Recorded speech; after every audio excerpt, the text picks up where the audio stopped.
গুৰুত্বপূৰ্ণ আছিলে অকল জাগিৰোডবাসীৰ কাৰণে নহয় সমগ্ৰ মৰিগাঁও জিলাবাসীৰ কাৰণে অত্যন্ত গুৰুত্বপূৰ্ণ আছিলে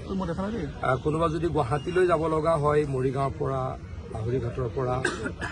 তেতিয়াহ'লে এই দলংখনত অহা যোৱা কৰোঁতে আধা ঘণ্টা বেছিকৈ সময় হৈছিল আমাৰ জাগিৰোডৰ পৰা মৰিগাঁৱলৈ ডিচি অফিচলৈতো যাবই লাগিব বা জিলা সদৰলৈ যাবই লাগিব অহা যোৱা কৰোঁতে আধা ঘণ্টা সময় বেছি লাগিছিল কাৰণ ইয়াৰ লগত আছিলে এখন ছিংগুল লেনৰ দলং আৰু এই দলংখন আৰম্ভ হৈছিলে 2012 চন মানত কিন্তু তেতিয়াৰ যিটো কোম্পানী আছিল তেওঁলোকে কৰিব নোৱাৰিলে অসমৰ মাননীয় মুখ্যমন্ত্ৰী ডাঙৰীয়া হিমন্ত বিশ্ব শৰ্মা ডাঙৰীয়াই মুখ্যমন্ত্ৰীৰ আসনত অধিষ্ঠিত হোৱাৰ পাছত আমি তেখেতক অনুৰোধ কৰিছিলোঁ যে এই দলংখন অত্যন্ত গুৰুত্বপূৰ্ণ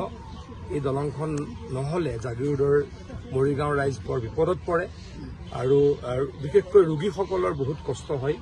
গতিকে মোৰ চকুৰ আগত মাননীয় মুখ্যমন্ত্ৰী ডাঙৰীয়াই কেন্দ্ৰীয় মন্ত্ৰী নীতিন গাডকাৰী ডাঙৰীয়াৰ ওচৰলৈকে গৈছিল সিদিনা মই দিল্লীতে উপস্থিত আছিলোঁ আৰু নীতিন গাডকাৰী ডাঙৰীয়াক অনুৰোধ কৰি এই দলংখন চেংচন কৰিছিল প্ৰায় ৭৪ কোটি টকা এই দলংখনৰ কাৰণে NHAI বা কেন্দ্ৰীয় চৰকাৰে অনুমোদন কৰিছিল আৰু আমি 2 বছৰৰ ভিতৰত এই দলংখন সম্পূৰ্ণ কৰিলোঁ হিমন্ত বিশ্ব শৰ্মা ডাঙৰীয়াই যদি নিজে কেন্দ্ৰীয় মন্ত্ৰী নীতিন গাডকাৰী ডাঙৰীয়াক লগ নধৰিলে হয় তেতিয়া হয়তো অলপ দেৰি হ'ল হয় সেই কামখিনি হিমন্ত বিশ্ব শৰ্মা ডাঙৰীয়াই কেতিয়াও পেলাই নথয় গুৰুত্বপূৰ্ণ কামখিনি ইয়াত তেখেতৰ স্বভাৱ বা তেখেতৰ এইটো কাম কৰাৰ প্ৰতি স্পৃহা গতিকে আজিৰ তেখেতৰ জন্মদিন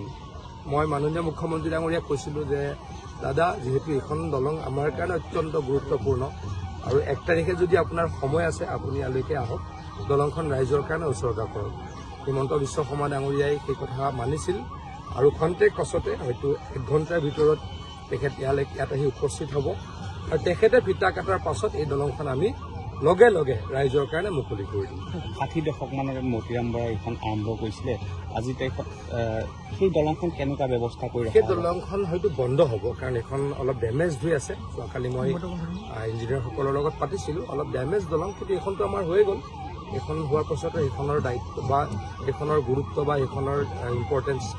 কমি যাব পাৰে কিন্তু মানুহ অহা যোৱা কৰিব পাৰিব চাগে কিন্তু গাড়ী অহা যোৱা হয়তো কৰিব নিদিব কিন্তু আমি